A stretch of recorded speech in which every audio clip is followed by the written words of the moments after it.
இந்த தகவல் தெரியாம நாட்டு காய்கறி விதைகளை வாங்கவே வாங்காதீங்க. நாட்டு காய்கறி விதைகள் தான் பயிர் செய்யணும்னு தேடி தேடி வாங்கி அது முளைக்கவே மாட்டேங்குதுன்னு வருத்தப்பட்டு இருக்கீங்கன்னா இந்த காணொளி உங்களுக்கு பயனுள்ளதா இருக்கும். நாட்டு காய்கறி விதைகள் தான் பயிர் செய்யணும் அப்படின்னு நினைச்சிட்டு இருந்தீங்கன்னா இந்த காணொளி உங்களுக்கு ரொம்பவே பயனுள்ளதா இருக்கும். வணக்கம், நான் உங்கள் தாயகம் விஜய். தாயகம் எதிர்காலத்திற்கான மரபு விதைகள். இயற்கை வேளாண்மை சார்ந்தும் வேளாண்மை சார்ந்தும் தொடர்ந்து பல தகவல்களை நம்ம தாயகம் யூடியூப் சேனல்ல பதிவு செஞ்சுட்டே இருக்கிறோம். தாயகத்தோட இணைஞ்சு தொடர்ந்து பயணிக்கலாம். இப்போ நம்ம இந்த காணொலியில முழுமையா பார்க்க போற விஷயம் என்ன அப்படின்னா, நாட்டு காய்கறி விதைகள் அப்படின்னு சிலர்கிட்ட கேட்டாலே அது முளைக்க மாட்டேங்குது அப்படிங்கிறது மிகப்பெரிய ஒரு குற்றச்சாட்டா இருக்கு. நம்ம தொடர்ந்து ஒரு 6-7 ஆண்டுகளா விதைகள் சார்ந்து பயணம் செஞ்சுட்டு இருந்தாலும் நமக்குமே இந்த நெருடல்களும் சிக்கல்களும் நிறைய இருக்கு. நம்ம ஏற்கனவே விதைகளோட முளைப்பு திறனை பத்தி நிறைய பேசி இருக்கிறோம். இந்த காணொலியில என்ன பேச போறோம் அப்படின்னா, நீங்களும் எப்படி ரொம்ப எளிமையா விதைகளுடைய முளைப்பு திறனை பரிசோதனை பண்றது, நம்பகத்தன்மை உள்ள நபர்கள்ட்ட எப்படி விதைகளை பெறுறது, அவங்க சரியாதான் செய்யறாங்களா அப்படிங்கக்கூடியதை நீங்க தெரிஞ்சுக்கணும் அப்படிங்கிறதுக்காக இந்த காணொலி முழுமையா நம்ம விளக்க போறோம். இப்போ இன்னைக்கு இந்த பட்டத்துல விதைக்கக்கூடிய ஒரு முக்கியமான ஒரு 5 காய்கறி விதைகளை நம்ம முளைப்புத்திறன் பரிசோதனை பண்ணோம். அதோடைய முளைப்புத்திறன் குறித்து அதை எப்படி நம்ம பரிசோதனை பண்ணோம், அது எப்படியெல்லாம் முளைச்சிருக்கு, இதை நீங்க எப்படி பண்ணணும் அப்படிங்கறத தெரிஞ்சுக்க போறோம்.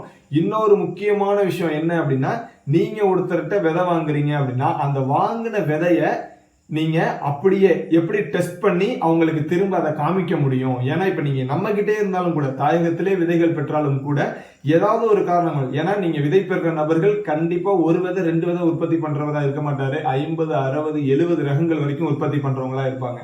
அப்போ அவங்கள ஒரு சில ரகங்களை சேகரிக்கிறதுல கொஞ்சம் தாமதமாயிருக்கலாம், அதை பாதுகாக்கிறதுல கொஞ்சம் ஏதாவது விஷயங்கள் இருக்கலாம். அப்போ ஏதாவது ஒரு காரணத்தால ஒரு விதை முளைக்காம போனாலும் நம்மளுடைய காசு நட்டமாகும், அதுல மாற்று கருத்தே இல்லை.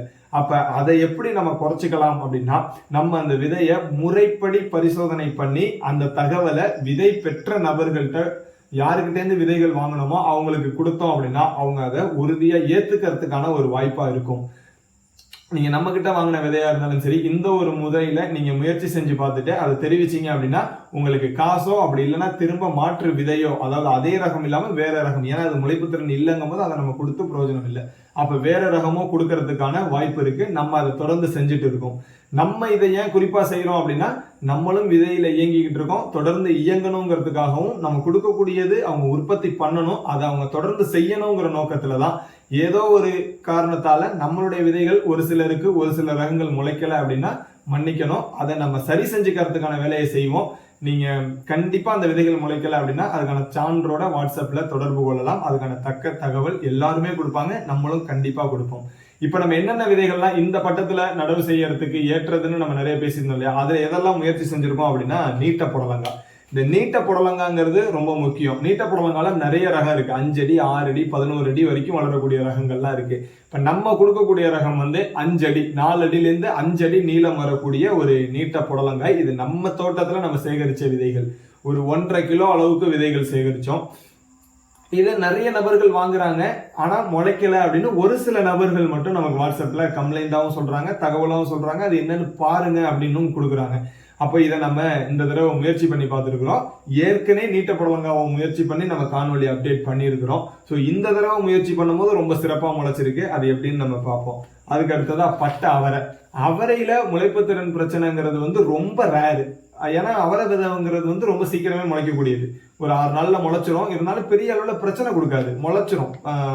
ஆனா இதையுமே ஒரு சிலர் முளைக்கல அப்படின்னு சொல்லக்கூடியதை நம்ம பார்க்கிறோம். அப்ப அதையும் நம்ம பரிசோதனை பண்ணணும் அப்படின்னு பரிசோதனை பண்ணியிருக்கோம். அதோடைய ரிசல்ட்டையும் காத்திருந்து பார்க்கலாம். அதுக்கடுத்து குட்டை புடலங்காய். இந்த புடலங்காய் அப்படின்னாலே நிறைய பேருக்கு முளைக்க மாட்டேங்குதுங்கிறது ஒரு கருத்தா இருக்கு. அது ஏன் அப்படின்னா, புடலங்காய் பொதுவாக முளைக்கிறதுக்கு 9 நாள்ல இருந்து 11 நாள் ஆகும். அப்போ அவ்வளோ காத்திருக்கக்கூடிய நேரம் நம்மள்ட்ட இல்லை. சில நேரங்கள்ல தண்ணி அதிகமாக கொடுக்கறதுனால இறுகிடுது, மண்ணு இறுகினதுனால மேல முளைச்சு வர மாட்டேங்குது. சில விதைகள் அழுகிறதுக்கும் வாய்ப்பு இருக்கு. உண்மையிலே புடலங்காய் விதை ரொம்ப குறிப்பிட்ட நாட்களுக்குள்ள முளைப்பு திறனை இழக்க தொடங்குது. இப்போ பெர்சன்டேஜ்ங்கிறது குறையுது. அப்ப அதையும் நம்ம பரிசோதனை பண்ணியிருக்கோம். அதுக்கு அடுத்ததா பச்சை வரி நீல புடலங்காய். இந்த பச்சை வரி நீல புடலங்காங்கிறது ஒரு முக்கியமான அரிய ரகம். இந்த ரகம் இப்ப பிரபலமா நீங்க கடைகள் எல்லாம் பார்க்க முடியாது. ஆனா நம்ம ஒரு தடவை கிருஷ்ணகிரி போகும்போது அங்க மார்க்கெட்ல வச்சு வித்துட்டு இருந்தாங்க. அந்த பகுதிகளில் ரொம்ப சுலபமா கிடைக்குது இந்த ரகம். நிறைய பேர் சந்தைகள்லயும் மார்க்கெட்லயுமே விற்பனை செஞ்சுட்டு இருந்தாங்க. நம்மள்ட்ட இதோடைய விதைகளை தேடி தேடி கேட்டாங்க. நம்ம தொடர்ந்து கடந்த 2 மாதங்களா அந்த விதைகள் கொடுத்துட்டு இருக்கிறோம். நம்ம நண்பர்கிட்ட இருந்து தான் அந்த விதைகள் பெற்றோம், கொடுத்துட்டு இருக்கிறோம். இப்ப இதோடைய முளைப்பு திறனும் நம்ம பரிசோதனை பண்ணியிருக்கிறோம். அதை குறித்து நம்ம விரிவா பார்ப்போம். அதுக்கு அடுத்ததா பாகற்காய். இந்த பாகற்காய் கொஞ்சம் சேலஞ்சான விஷயம் தான். ஏன்னா பாகற்காய் கொஞ்சம் முளைப்பு திறன் சீக்கிரமே இழக்கக்கூடிய விதையா நம்ம பார்க்கிறோம். நம்மளுடைய பயணத்துல கவனிக்கும் போது பாகற்காயோட முளைப்பு திறன் வந்து கொஞ்சம் சீக்கிரமே போயிடுது. அது இல்லாம குறையவும் தொடங்குது. அது ஏன் அப்படிங்கறதையும் அது நம்ம பரிசோதனை பண்ணும்போது என்ன ரிசல்ட் வந்திருக்குங்கிறதையும் பார்ப்போம். அதுக்கு அடுத்ததா பாத்தீங்கன்னா டபுள் பீன்ஸ். இந்த டபுள் பீன்ஸ்ங்கிறது பீன்ஸ் குடும்பத்தை சேர்ந்தது. பொதுவா தமிழகத்துல அந்த வெப்பமண்டல பகுதிகளில் எங்கெல்லாம் அதிகமான ஈரப்பதம் நிறைந்த பகுதியா இருக்கோ அங்க விளையக்கூடிய ஒரு முக்கியமான காய்கறி தான் பீன்ஸ் ரகங்கள் எல்லாமே பாக்குறோம். அதுல கிளஸ்டர் பீன்கிறது தமிழகம் முழுவதும் எல்லா இடத்துலயுமே விளையக்கூடியது. அதாவது கொத்தவரங்காய். இப்ப நம்ம பார்க்கக்கூடியது வந்து பாத்தீங்கன்னா டபுள் பீன்ஸ். டபுள் பீன்ஸ்லேயே நிறைய ரகம் இருக்கு. சிகப்பு கலர்ல விதை இருக்கக்கூடியதும் இருக்கு, வெள்ளை கலர்ல இருக்கக்கூடியது இருக்கு. நம்மள்ட்ட சிகப்பு கலர்ல இருந்தது, அது முடிஞ்சிருச்சு. இப்ப வெள்ளை கலர்ல இருக்கக்கூடியதுக்கான விதைகள் இருக்கு. இதோடைய முளைப்பு திறன் குறித்தும் நம்ம இப்ப இந்த காணொலியில முழுமையா பார்ப்போம். விதைகளுடைய முளைப்பு திறனை பரிசோதனை பண்றது ரொம்ப பெரிய விஷயம்லாம் இல்லை. ஆனா ஒரே ஒரு விஷயத்துல நமக்கு மனம் ஒத்து போகணும். என்ன அப்படின்னா அதோடைய முளைப்பு நாட்கள் வரைக்கும் நமக்கு காத்திருக்கக்கூடிய கால அவகாசங்கிறது வேணும். அப்ப அவ்வளவு நாள் காத்திருந்தாதான் அதை நம்ம பரிசோதிக்க முடியும். இப்ப விதைகள்ங்கிறது நாளைக்கு விதைக்கிறதுக்கு இன்னைக்கு வாங்கி நடவு செய்யறீங்க அப்படின்னா அந்த மாதிரி தயவு செஞ்சு செய்ய வேண்டாம். ஏன் அப்படின்னா ஒரு விதை ஒரு பகுதியில அந்த பகுதிக்கு ஏற்ற தட்பவெப்ப நிலையில அவங்க கிட்ட இருந்திருக்கும். அதை நீங்க பெற்று உடனே நடவு செய்யும் போது சில விதைகள் அதை ஏத்துக்கும், சில விதைகள் அதை ஏத்துக்காம போறதுக்கும் வாய்ப்பு இருக்கு. அந்த விதைகளை வாங்கி நீங்க குறைந்தது ஒரு 2 to 3 நாட்களாவது, ஒரு வாரம் வச்சிருக்கணும்னு சொல்லுவோம், ஆனா ஒரு 3 நாட்களாவது உங்களுடைய தட்பவெப்ப நிலையில வச்சிருக்கணும். அங்கிருந்து வாங்கி நாங்க ஒரு 3 நாள் வச்சிருந்துட்டு நட்டா எல்லாம் முளைச்சிருமா அப்படின்னு கேட்டீங்கன்னா விதைகளுடைய தன்மைக்கு ஏற்ப முளைப்பு தன்மை இருக்கும். ஆனா முளைப்பு திறன் அதிகரிக்கிறதுக்கான வாய்ப்பா இருக்கும். காரணம் என்னன்னா இப்ப ஊட்டியில பாத்தீங்கன்னா பயங்கரமான குளிரா இருக்கும். அங்க எந்த நேரமும் காற்றுல வந்து ஈரப்பதம் இருந்துட்டே இருக்கும். அங்கிருந்து ஒரு விதை பெற நாம திடீர்னு உடனே போட்டோம் அப்படின்னா இந்த கிளைமேட்டுக்கு நம்மள்ட்ட இங்க வெப்பம் அதிகமா இருக்கக்கூடிய பகுதி உடனே முளைக்குமான்னு கேட்டா முளைக்காது. முளைக்காம போறதுக்கான வாய்ப்பு நிறைய இருக்கு. ஒரு சில இடங்கள்ல முளைக்கலாம். ஏன் அப்படின்னா அங்க இருக்கக்கூடிய வெப்பம் வேற, இங்க இருக்கக்கூடிய வெப்பம் வேற. இந்த காலநிலை மாற்றம் காரணமா இந்த ஏற்படலாம். அப்ப தமிழகம் முழுவதும் இல்ல, இந்திய முழுவதும் பல இடத்துல இருந்து விதைகள் பெற நண்பர்கள் இதை நம்ம கவனமா யோசிக்கணும். நம்ம பெற விதைகள் எங்கிருந்து பெறோங்கிறது இருக்கு. அப்புறம் வாங்குற விதைகள் அப்ப அங்கிருந்து வாங்கி நம்ம போடக்கூடாதா அப்படின்னு கேட்டா அப்படி கிடையாது. வாங்குற விதைகளை 2 நாட்களாவது வச்சிருந்து 3 நாட்களாவது வச்சிருந்து அதுக்கப்புறம் அதை நம்ம நடவு செஞ்சோம்னா நம்மளுடைய கிளைமேட்டுக்கு அந்த விதை வந்து அடாப்ட் ஆகும், கொஞ்சம் ஒத்து போகும். நம்மளுடைய கால சூழ்நிலைக்கு கொஞ்சம் ஒத்து போய் முளைக்கிறதுக்கான வாய்ப்பு இருக்கு.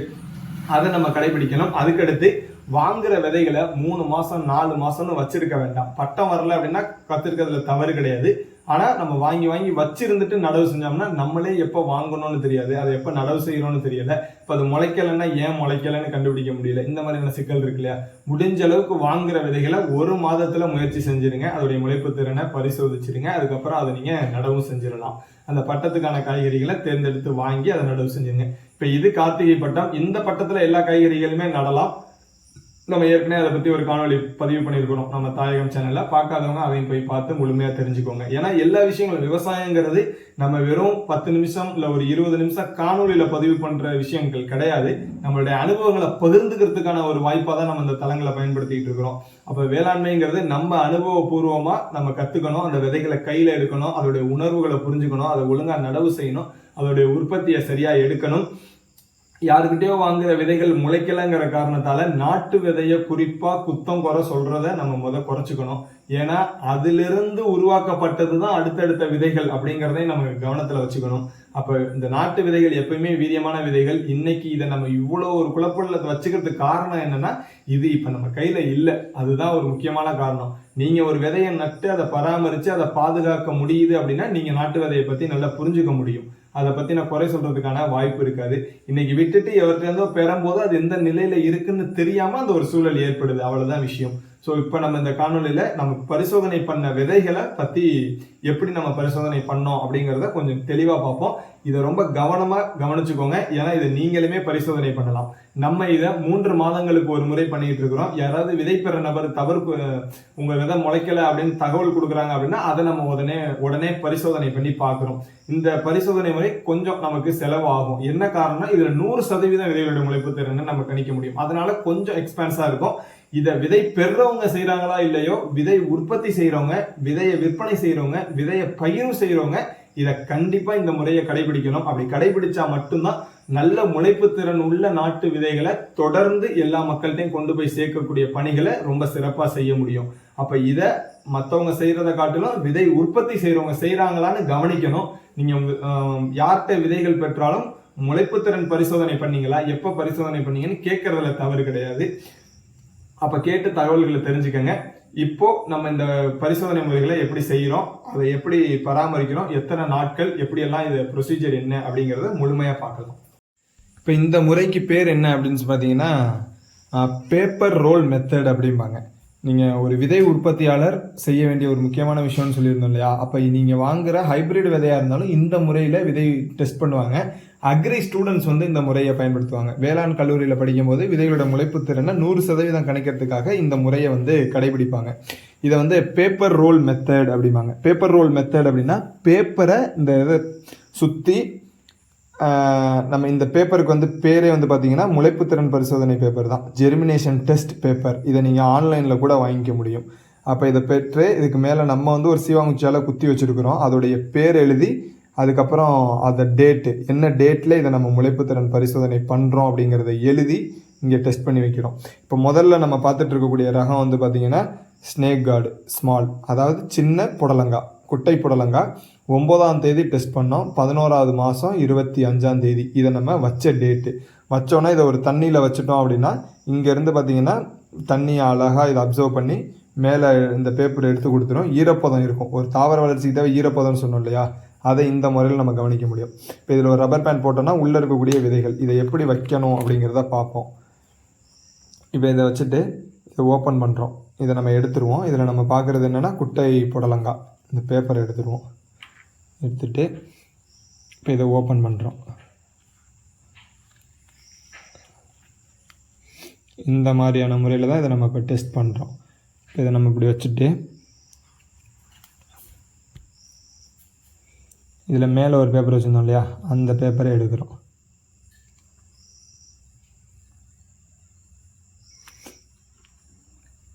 நூறு சதவீதம் முளைப்பு திறன். இதை நம்ம எப்படி சொல்கிறோம் அப்படின்னா, இங்கே 2 செடி நல்லாவே முளைச்சிருச்சு, நமக்கே தெரியுது, நல்லா மேலே வரைக்கும் முளைச்சிருச்சு. இந்த செடி வந்து பார்த்திங்கன்னா முளைச்சிருச்சு, இதுவுமே முளைச்சிருச்சு. தலைகீழ இருந்திருக்கா என்ன காரணம்னு தெரியல, மேல் நோக்கி வரலை. இது முளைக்க தொடங்குது, கொஞ்சம் தாமதமாகுது. இன்றைக்கி என்ன தேதி அப்படின்னு பார்த்தீங்கன்னா, நம்ம நடவு செஞ்சது, இதை நம்ம நாற்று போட்டது 9ஆம் தேதி. இன்றைக்கி நம்ம செக் பண்ணுறது 20ஆம் தேதி. ரெண்டுக்கும் நடுவில் பார்த்திங்கன்னா 11 நாள் இடைவெளி இருக்குது. இதோடைய முளைப்பு திறன் நம்ம பார்த்துட்டோம். அதுக்கு அடுத்ததாக அவரைக்காய் நம்ம அதே மாதிரி முளைப்பு திறன் பரிசோதனை பண்ணியிருந்தோம். இப்போ இதான் அதில் இருந்த பேப்பர். அவரை 9ஆம் தேதி 11வது மாதம் 2025. இப்போ இதையும் நம்ம முளைப்பு திறன் வச்சுருந்தோம். இது வந்து பட்டை அவரை. இதை நம்ம ஓப்பன் பண்ணுறோம்.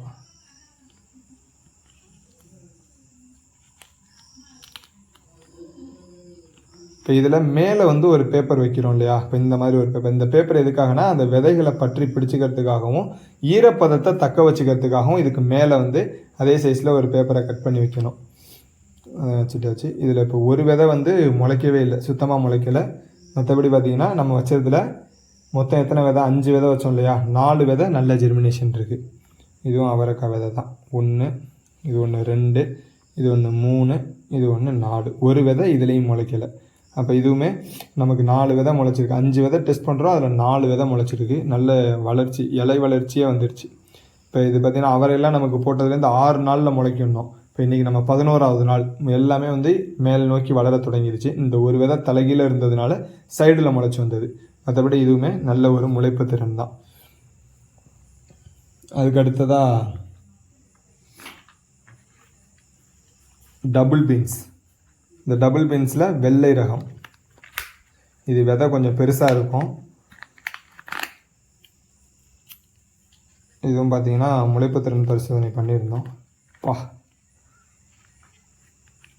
தண்டு பகுதியெல்லாம் பார்க்கவே பயங்கரமாக இருக்குது, நல்ல வளர்ச்சி.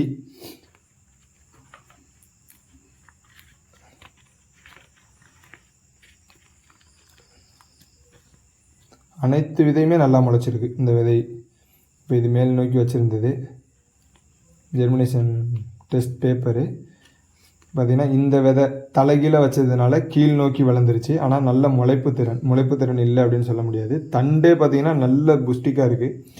அதுக்கு அடுத்ததாக இங்கே ஒரு விதை நல்லா முளைச்சி மேலே இலையெல்லாம் வளர ஆரம்பிச்சிருச்சு. அதுக்கு அடுத்ததாக இதில் வச்சதே, ஏன்னா இந்த டபுள் பீன்ஸோட விதை ரொம்ப பெருசாக இருக்கும், நீங்கள் இதை கவனிச்சிங்கன்னா தெரியும், நல்ல பெருசாக இருக்கும். அப்போ இதில் வச்சதே நம்ம 4 விதைகள் தான், 4மே நல்ல ஜெர்மினேஷன். ஸோ இதுவும் முளைப்புத்திறன், நல்ல முளைப்புத்திறன். விதை தேவை அப்படின்னா தாராளமாக பெற்று இந்த கார்த்திகை பட்டத்தில் நடவு செஞ்சு நல்லா அறுவடை எடுக்க முடியும். இதுவும் நல்ல முளைப்புத்திறன் கவனிக்க முடியுது. நீங்கள் உங்கள் கண்ணுக்கு முன்னாடி தான் அதை நம்ம ஓப்பன் பண்ணுறோம். அதுக்கடுத்ததாக பார்த்திங்கன்னா புடலங்காயில் இந்த ரகம் பார்த்திங்கன்னா ஸ்னேக் கார்டு லாங் நீல புடலங்காய். பேப்பர் எடுத்துருவோம். அடுத்ததாக இதுலேயும் அதில் இருக்கக்கூடிய ரப்பர் பேண்ட் எடுத்துருவோம். இது எல்லாமே நம்ம டெஸ்ட் பண்ணுறதுக்காக பண்ணுறது தான். இதை எடுத்து திரும்ப நட்டால் வளருமா அப்படின்னு கேட்டால் கண்டிப்பாக வளராது. இது நம்ம அந்த விதைகளுடைய தன்மையை தெரிஞ்சுக்கிறோம். 10 கிலோ விதை வச்சுருக்கிறோம் அப்படின்னா 10 விதை எடுத்து டெஸ்ட் பண்ணுறதுல பெரிய விஷயம் கிடையாது. அப்போ டெஸ்ட் பண்ணிட்டோம்னா நம்ம தெரிஞ்சுக்க முடியும். இப்போ இதில் அந்த மேல் நோக்கி இருக்கிறத எடுத்துருவோம். எடுத்துட்டோம்னா இந்த நீட்ட புடலங்காயில் 5 விதை வச்சுருந்தோம் இல்லையா, 3 விதை நல்ல ஜெர்மினேஷன், 2 விதைகள் முளைக்கலை. இந்த 2 விதைகள் நாளாக முளைப்பு திறன் குறைய தொடங்கிடும். அதை உடச்சி பார்த்தோம்னா அதோட தன்மை என்னன்னு தெரிஞ்சுக்க முடியும். ஆனால் இதில் இந்த விதை நல்லா பருப்பு இருக்குது, ஏன் முளைக்கலன்னு தெரியல. ஒருவேளை இதை தாமதமாக முளைக்கிறதுக்கான வாய்ப்பும் இருக்குது. ஏன்னா 11வது நாள் தான் இதோட ஜெர்மினேஷனே. ஆனால் 11வது நாள் நம்ம கரெக்டாக ஓப்பன் பண்ணிட்டோம். அந்த பருப்பு அப்படியே தான் இருக்குது. சிலதில் இது அழுகிடுச்சு அப்படின்னா அது நமக்கு முளைச்சி வராது. ஆனால் இதில் இந்த பருப்பு கடினத்தன்மையோடு இருக்கிறதுனால திரும்ப முளைக்கிறதுக்கான வாய்ப்பும் இருக்குது. அடுத்ததாக இந்த விதை, இதுவும் நல்ல டைட்டாக தான் இருக்குது. இதுவும் முளைக்கிறதுக்கான வாய்ப்பு இருக்குது. ஆனால் கொஞ்சம் தாமதமாகும்.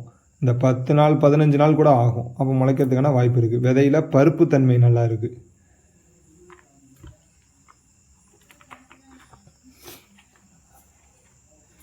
அடுத்து பார்த்திங்கன்னா லாங் ஸ்னேக் கார்டில் இது 2வது செட்டு. நம்ம பேட்சாக விதை எடுப்போம் இல்லையா, அதில் ஃபஸ்ட்டு பேட்ச் தனியாக வச்சுருப்போம், செகண்ட் பேட்ச் தனியாக வச்சுருப்போம். இது 2வது பேட்ச் நம்ம எடுத்த விதைகள், அதையும் கவனிக்கிறோம்.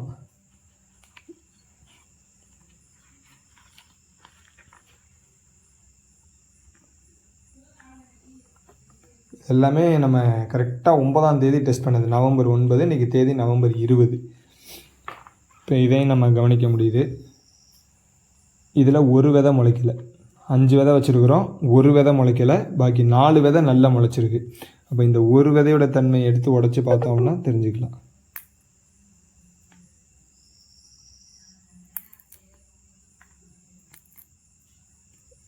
இதுவும் விதை நல்ல ஈரப்பதமாக இருக்குது. நல்ல ஈரப்பதம் இல்லாமல் இல்லை, நல்ல ஈரப்பதம் இருக்குது, பருப்பு தன்மை இருக்குது. ஸோ உள்ள அழுகலை, கெட்டு போகலை, வேறு எதுவும் ஆகலை, அப்படியே இருக்குது. ஒரு வேளை வச்சுருந்து பார்த்தோம்னா இன்னும் கொஞ்சம் நாளில் முளைக்குதா என்னங்கிறத நம்ம தெரிஞ்சிருந்துருக்கலாம். அதுக்கடுத்ததாக பாகற்காய் நமக்கு ஒரே ஒரு இதுதான் மேல் நோக்கி வளர்ந்துருக்கு. இதுவும் கிட்டத்தட்ட ஒரு 9 நாள் டைம் எடுத்துக்கக்கூடிய தாவரம் தான். ஒன்று தான் மேல் நோக்கி வளர்ந்துருக்கு. இதோட அப்டேட் என்ன, எந்த அளவுக்கு இதோட முளைப்பு திறன் இருக்குங்கிறத பார்ப்போம். இது பெரிய பாகற்காய். இதோ இங்கே ஒரு செடி முளைச்சிருக்கு, இது 2வது செடி. இது உள்ளுக்குள்ளேயே மடங்கி இருக்குது, அதனால் நமக்கு வெளியில் தெரியல வளர்ச்சி. இந்த ஒரு செடி மட்டும் நல்லா முளைச்சிருக்கு, பாக்கி இந்த விதை சரியாக முளைக்கல. பார்த்தீங்களா, இது கெட்டு போன விதை, இது சரியில்லை, இது முளைக்காது. பால் மாதிரி வருது பாருங்கள்.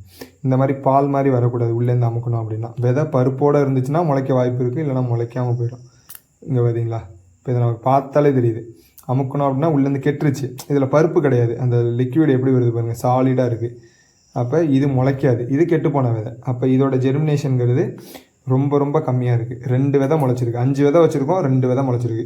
ஒரு 40% தான் கொடுக்கலாம் இதோடைய முளைப்பு திறன் பாகற்காய். ஆனால் நம்ம விதைகளை பிடிச்சிட முடியும், உற்பத்தி பண்ணிட முடியும். அதுக்கடுத்ததாக பார்த்திங்கன்னா ஸ்னேக் கார்டுலே பார்த்திங்கன்னா க்ரீன் ஸ்னேக் கார்டு, பச்சை வரி நீலப்புடலை சொல்லியிருந்தோம் இல்லையா, அது. இது கொஞ்சம் ரேரான வெரைட்டி. நம்ம நண்பர்கிட்டேருந்து விதை பெற்றிருந்தோம். இதை நிறையா நண்பர்கள் கொடுத்துட்டு இருந்தோம். இப்போ தான் நமக்கே இந்த தகவல் தெரியுது, இந்த விதை சரியான முளைப்பு திறன் இல்லை அப்படின்ட்டு. சரியான முளைப்பு திறன் இல்லை, ஒரு விதை கூட முளைக்கல. இந்த விதைகள் பெற்றிருந்தீங்க நம்ம தாயகத்திலிருந்து அப்படின்னா கண்டிப்பாக நான் உங்கள்கிட்ட மன்னிப்பு கேட்டுக்கணும். ஏன் அப்படின்னா இந்த விதை ஒன்றுமே முளைக்கலை, நம்ம முயற்சி செய்யும் போதும் முளைக்கலை. இதை பார்த்திங்கன்னா இதோட அமுக்கும்போது உள்ளேருந்து ஒரு சாறு வருது பாருங்கள். அப்போ இதுக்குள்ளே பருப்பு இல்லை. அப்போ பருப்பு இங்கே பார்த்தீங்களா வெள்ளை கலரில் வருது. அப்போ இது வந்து விதையோட பிரச்சனை. அப்போ இந்த விதை வந்து நேர்த்தியான விதை கிடையாது. இந்த விதை பெற்றிருந்தீங்க அப்படின்னா இது முளைக்காது. ஏன்னா இது முளைக்கிற விதை இல்லை, இதோடைய ஜெர்மினேஷன் இல்லை.